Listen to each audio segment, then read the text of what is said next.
Tzave, Ebser Parshas Sisa, Daf Pei Hey Amud Aleph. And this is the concept of seeing the way that godliness is the real life. And when a person is not looking in those kind of things and does not pay attention to that, it says Vaksil b'choshech eilach, the fool goes in darkness. However, a wise person, Einav bereshe, a person, his eyes in his head, in other words, constantly sees the source of light that's coming to him. And this way you will have the love of Hashem constantly by him, and you will always connect to Hashem in a very strong way. And this is what it says, that to have a tikkun for Pagama Bris, the concept of Bris is a concept of connection. And Kedusha is a concept of connecting his nefesh to his source.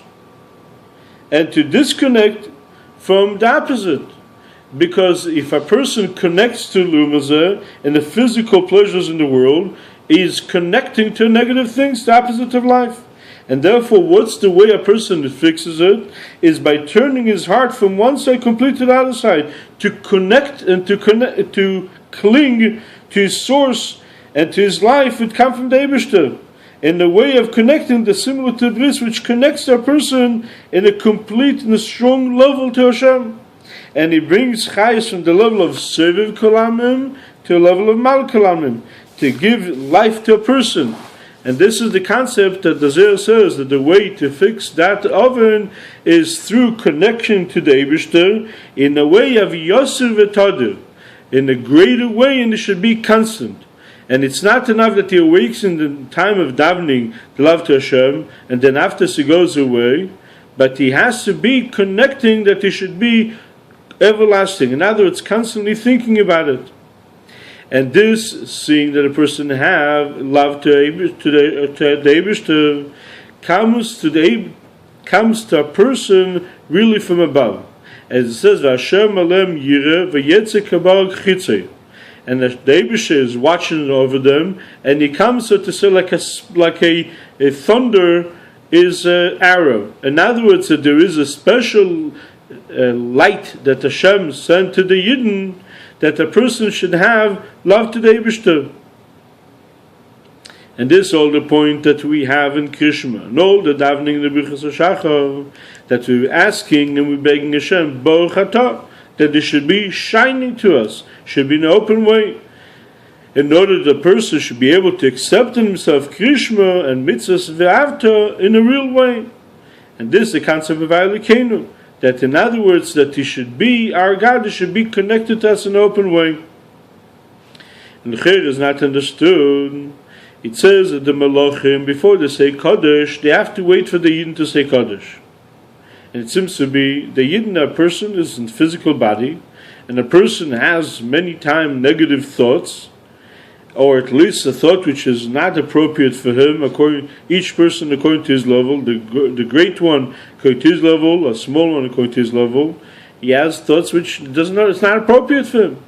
And the Malachim do always standing completely disconnected from physicality, and they're completely with fear to Hashem, from all 6 days of creation, without any stopping. Why a day have to wait to the Yid to say Kodesh?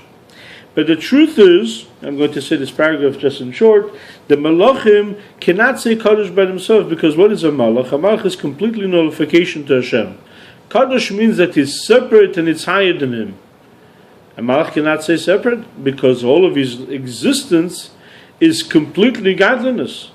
By a person it's also this way, but he does not feel it. A person feels that it is his own existence. And the godliness that is in this world is separate from him. It's not connected to him. So a person can really say really Kodesh, in other words, separate and a distance away from him. And we come and say Kodesh, Kodesh, Kodesh.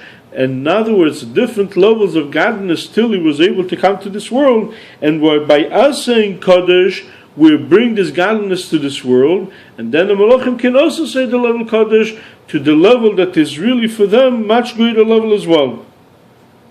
Until it comes Hashem Elokeinu, and even though it seems to be the Malachim have a much greater understanding, much greater level, but as the expression is, a person would prefer to have his own foot than somebody else's hand. And now that's a smaller level in his own is much better than somebody else's greater level. And a person to bring this ava that should come from above, he first of all has to make bitush of the body, to mashpil it, as it says, Kor v'sham nishbori lev as dakirach yeshia. A person is close to those that are broken-hearted. Ziv chelikim ruach nishbara. In order to bring the level from avaya to the level of elikim, we have to first of all to have the concept of the broken heart. And this is the concept of awaken from below, and that's called the concept of tefillah. The concept of Torah is from above to below. And this is the concept of Chol Nafshecha. In other words, it should go to all the parts of the Nefesh, Machshava, Dibur, Ma'aseh. In other words, the first part, V'avtas Hashem L'kecha, B'chol Levavcha, comes from, first of all, from a person himself. And B'chol Nafshecha comes from above, from the level of Torah, which comes from above to below. And that it should come, we say, B'chol Nafshecha should come to all different parts of a person.